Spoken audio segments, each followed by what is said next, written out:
Gilas Pilipinas versus Jordan. Ito nga mga koys ang inaabangang laban ng Gilas Pilipinas versus Jordan para sa Group C.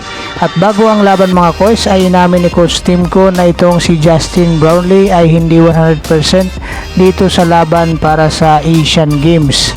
At itong si Rodney Hollis Jefferson naman mga koys, bago magumpisa ang laban ay pumasyal dito sa Gilas Pilipinas para pangumustahin ang kanyang mga kaibigan dito sa Gilas, lalong lalo na itong sa kanyang teammate na si Calvin Octana ng Talk and Text.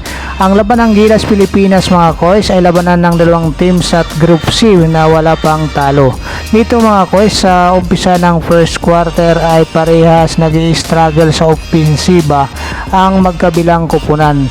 Na umabot pa nga ito mga koys ng less than 7 minutes bago nga maka-score dito na magkasunod itong si Justin Brownlee ng Gilas Pilipinas. Samantala si Rodney Hollis Jefferson ay tila malamig pa nga dito mga koys.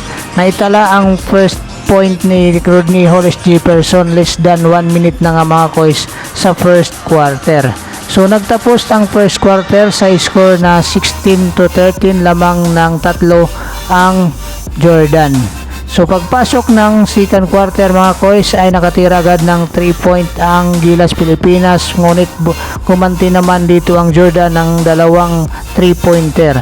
At dito naman mga koys, itong Gilas Pilipinas ay tila ba nagiging one man show para kay Justin Brownlee. So dito naman sa Jordan mga koys, pinakitaan ni Rodney Hollis Jefferson ang Gilas Pilipinas sa kanyang Kobe move.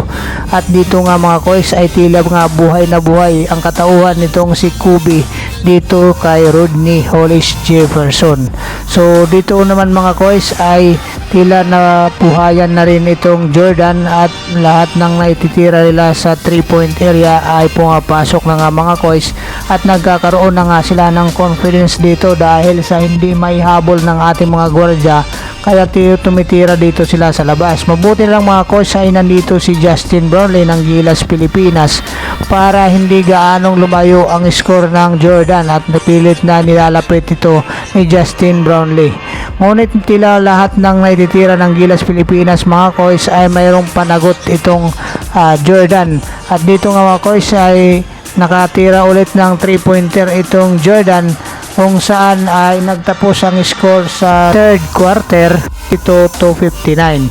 So dito naman mga koys, makita natin sa timeout na galit na si Coach Timko sa nangyayari sa kanya mga player dahil tila ba nag-i-enjoy na itong si Rodney Hollis Jefferson. Pagpasok dito sa fourth quarter nga ay lumaki na nga ang kalamangan nitong team Jordan ni Rodney Hollis Jefferson, kung saan nga mga koys ay hindi na nahabol ng ating pambansang kupunang Gilas Pilipinas.